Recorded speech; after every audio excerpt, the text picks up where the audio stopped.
panibagong project mga idol. Muffler bushing po ito ng Mercedes-Benz mga idol. Pinagawa lang to sa akin mga idol. Panoorin nyo na lang to mga idol kung paano ko gagawin.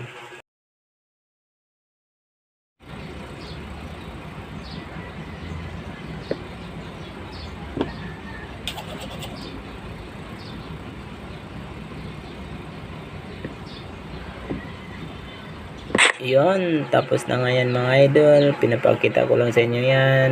I-grind na lang muna natin yan mga idol. Pagkatapos yung pag-grind, ipapakita ko lahat ng kabuuhan mga idol. Yun, ibibigay na lang natin muna yan sa customer mga idol.